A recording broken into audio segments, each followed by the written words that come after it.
What logic function is obtained by adding and inverter to the input of the AND gate. म्हणजे या ठिकाणी AND गेटच्या इनपुटला काय केलं आपण, इन्व्हर्टर ऍड केला. फॉर एक्झाम्पल या ठिकाणी माझ्याकडे हे काय आहे का अँड गेट आपल्याकडे अशा पद्धतीने आहे. या केसमध्ये याच्या इनपुटला आपण काय केलंय की इन्व्हर्टर ऍड केला म्हणजे नॉट गेट ऍड केलेला आहे. नॉट गेट काय करतो, फॉर एक्झाम्पल इनपुट ए आहे, इनपुट बी आहे. या ठिकाणी इनपुट काय झालं, सिंपल ए बार झालं, या ठिकाणी काय झालं तर बी बार झालं. या ठिकाणी आपल्याकडे काय आलं तर या ठिकाणी अँड गेटचं आउटपुट आलं. या ठिकाणी आउटपुटला काय भेटेल तर y is equal to A bar dot B bar झालं. काय झालं, ए बार डॉट बी बार झालं. अच्छा, ए बार डॉट बी बार म्हणजे काय झालं तर या ठिकाणी जे काय प्रोडक्ट आहे का ते प्रोडक्ट आपण काय केलं, सिंपल तर कॉम्प्लिमेंटच्या केसमध्ये सेपरेट केलेले आहे. मग according to the De Morgan's theorem नुसार आपल्याकडे आपण दोन रूल पाहिले होते. मग ते दोन स्टेटमेंट आपण पाहिले होते. त्या दोन स्टेटमेंट मध्ये जे काय फर्स्ट स्टेटमेंट होतं का, त्या फर्स्ट स्टेटमेंट पाहिलं होतं काय तर NOR gate is equal to the काय तर बबल्ड अँड गेट होतं. आणि सेकंड आपण पाहिलं होतं काय तर NAND gate is equal to the bubbled OR gate होतं. मग नॉर गेट म्हणजे काय होतं, सिंपल तर ए प्लस बी चा whole bar is equal to काय तर बबल्ड अँड म्हणजे ए बार डॉट बी बार. म्हणजे काय केलं, सिंपल तर complement of the sum is equal to काय तर complement of the individual product आपण पाहिला होता. म्हणजे या ठिकाणी हा जो काय ए बार डॉट बी बार आहे का, म्हणजेच काय सिंपल हा तर which is equal to A plus B चा होल बार आहे. म्हणजेच bubbled AND gate is equal to काय तर नॉर गेटच्या बरोबर आहे. अच्छा, याचा ऑप्शन काय असेल तर option number 4 is the correct answer असेल. सेम फॅशन मध्ये NAND gate is equal to काय तर बबल्ड ऑर गेट आहे. म्हणजे या केसमध्ये ए डॉट बी बार याचा whole bar is equal to काय तर आपल्याकडे ए बार प्लस बी बार आहे. काय सिंपल ए बार प्लस बी बार आहे. म्हणजे complement of the product term is equal to काय तर individual complement of the OR term. म्हणजे या ठिकाणी आपण सिंपल काय करतो, यांच्यामध्ये ऍडिशन करण्याचा प्रयत्न करतो, सम करण्याचा प्रयत्न करतो. सो ऑप्शन नंबरचा काय तर सिंपल नॉर गेट असेल. हे नॉट गेट लावलं म्हणजे सिंपल हा काय तर आपल्याकडे बबल्ड अँड गेट आहे. हा बेसिकली काय तर आपल्याकडे बबल्ड अँड गेट आहे. आउटपुट इज इक्वल टू काय तर A bar dot B bar असेल आणि A bar dot B bar is equal to काय तर ए प्लस बी चा होल कॉम्प्लिमेंट म्हणजेच काय तर नॉर गेट आहे. हा पॉइंट आपल्याकडे लक्षात ठेवायचा आहे. हा ए प्लस बी चा होल कॉम्प्लिमेंट म्हणजे काय तर नॉर गेट आहे. पण ए बार प्लस बी बार म्हणजे नॉर गेट आहे का तर नाही. या ठिकाणी काय तर व्हेरिएबलचा इंडिव्हिज्युअल कॉम्प्लिमेंट आहे, त्यांचे आपण काय केले ऍडिशन केलेले आहे. म्हणजे हा बेसिकली काय तर बबल्ड ऑर गेट आहे आणि हा काय तर नॉर गेट आहे. सेम फॅशन मध्ये या ठिकाणी हा काय तर नॉर गेट आहे. म्हणजे ए प्लस बी चा होल बार म्हणजे काय तर हा नॉर गेट आहे. हा नॉर गेट आहे, पण हा नॉर गेट आहे का तर नाही.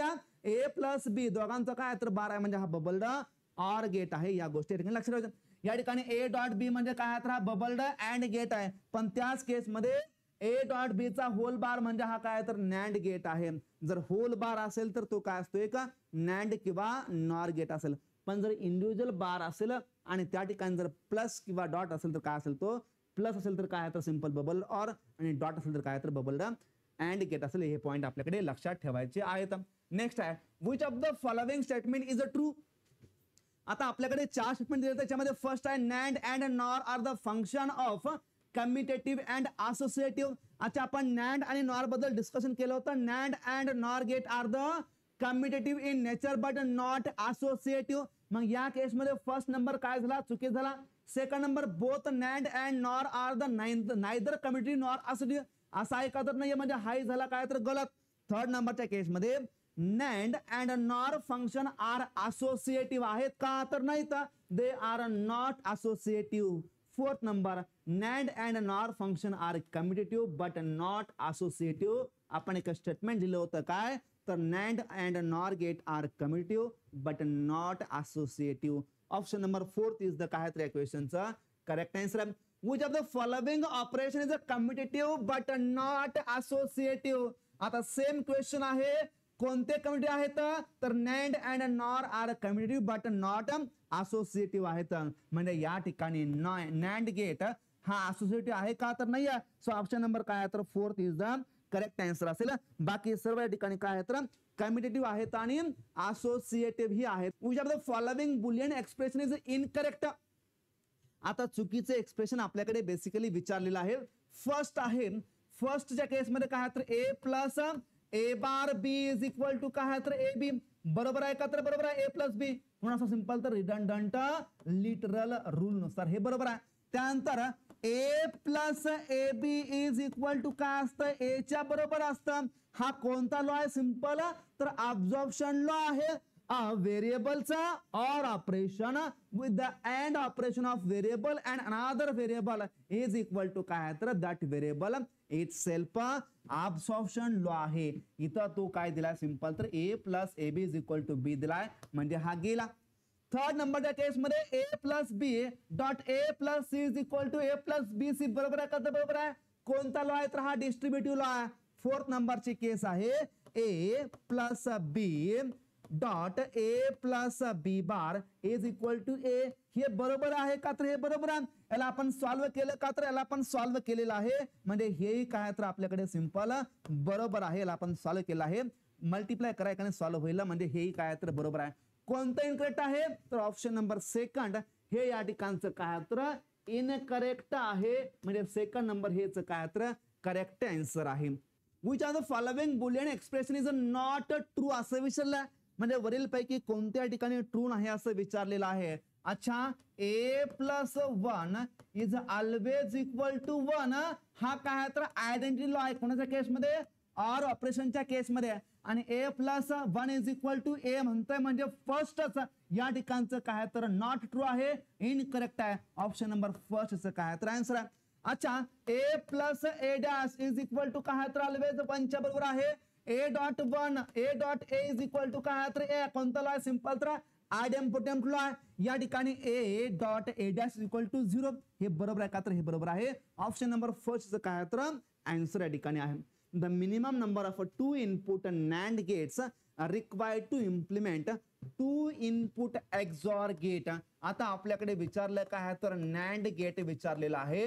कशासाठी सिंपल आपल्याकडे तर XOR गेट बनवायचा आहे. मग XOR लागतात किती बेसिकली 4 लागतात. XOR लागतात किती बेसिकली तर याच्यासाठी लागतात काय तर आपल्याकडे 5 गेट लागतात. कोणते गेट आहेत तर NAND गेट आहेत. म्हणजे ऑप्शन नंबर काय तर first is the correct answer आहे. या केसमध्ये जो आपण टेबल दिला होता का त्या टेबलच्या माध्यमातून आपण इझिली टिक करू शकतो करेक्ट आन्सरला. How many number of 2 input NAND gate are required to realize a half adder circuit.